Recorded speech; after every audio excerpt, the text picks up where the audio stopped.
Good morning, students. Today we are going to learn radiation chemistry. So, radiation chemistry, it deals with some physical or chemical, biochemical changes took place on a matter when it interact with a radiations or by absorbing some nuclear radiations like gamma rays, X-ray, etc. So, the first part we are going to learn under this is the interaction of matter with the radiation. Means when radiation is exposed on the matter, then which different interaction will be observed. There are different types of interaction. The first is called primary effects due to charged particle or radiations. So when a matter is interacted with low or medium energy radiation, it causes a reaction which shows a primary events like excitation, ionization or bond rupture, means cleavage of the bond to form free radicals. This primary event is generally shown by or represented by wave arrows. So in this particular first two reactions, the water gets excited to higher energy. This is called excitation. In next two reactions, water molecule is losing one electron and the process is called ionization, and the next two reaction, the bond between OH and H is broken homogeneously to form free radical formations. After primary events, the initial electron, so whatever these initial electrons which is bombarding, loses its energy. Second type of interaction is radiation tracks and delta rays. So during a primary event, means after this type of primary event, we get a cluster or a group of electron ion pairs, excited species and radicals. So the cluster of all these are called spurs.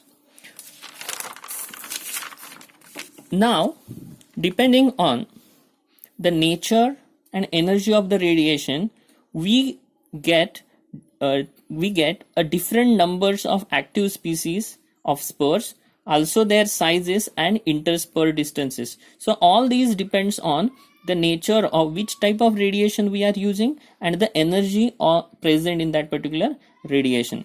Generally, any spur contains 2 to 5 excited species, ion pairs and secondary electrons. When the secondary electrons, means after primary events, whatever electrons are ejected, these electrons are called secondary electrons.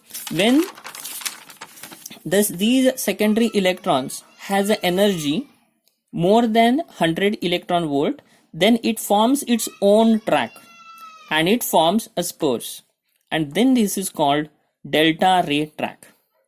The next interaction is Bremsstrahlung. So here all the charged particles pass through a matter in two different ways. The first one, collision with the orbital electron of stopping matter, and second one, emission of a radiation like X-ray as a particle approaches atomic nuclei of a stopping matter. So during this process, as the charged particle comes close to the field of atomic nucleus, it changes its acceleration. Means if there is one atom and if a charged particle is approaching, due to the presence of electron and the charge, slowly these charged particle will lose its velocity or decrease its velocity. So it changes its acceleration, which results in the emission of radiation. This emitted radiation is due to this break action is called Bremsstrahlung. Means as the particle approaches towards the matter, due to repulsion, it reduces its acceleration, and during this process actually is called break action, and during which the emitted radiation is called Bremsstrahlung.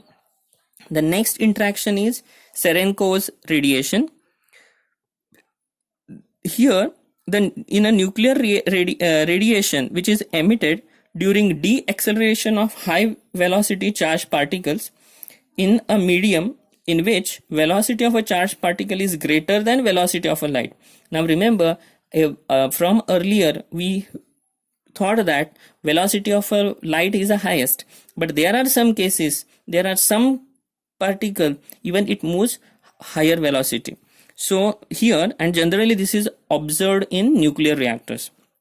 So here, once again I will repeat, the nuclear radiation emitted during deacceleration of high velocity charged particle in a medium in which velocity of a charged particle is greater than velocity of a light, and the radiation emitted during this process is called Cherenkov reaction.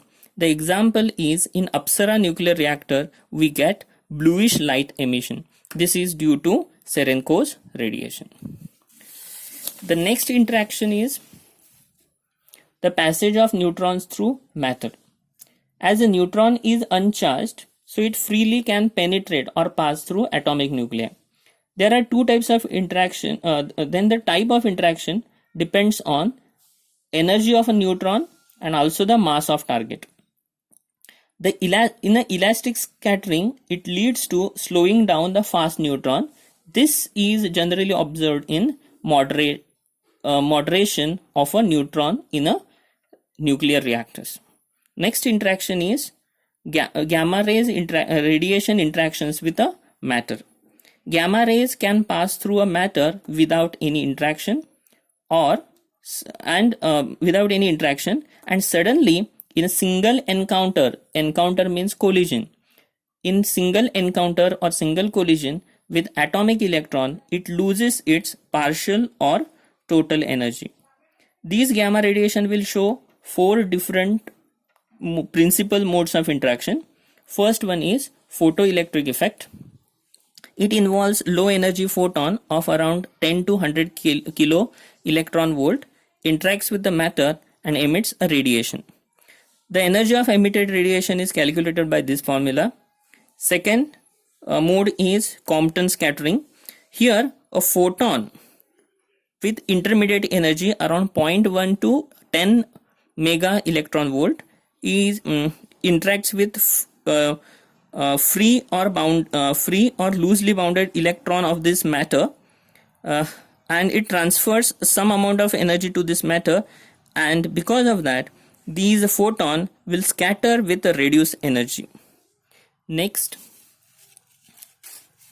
is pair production. So when a photon of energy greater than 10 mega electron volt, it interacts with the matter, leading to a creation of electron positron pair. And a last one is a nuclear reaction. Here a very high energy photon interacts with atomic radii, which results photonuclear reaction. Thank you.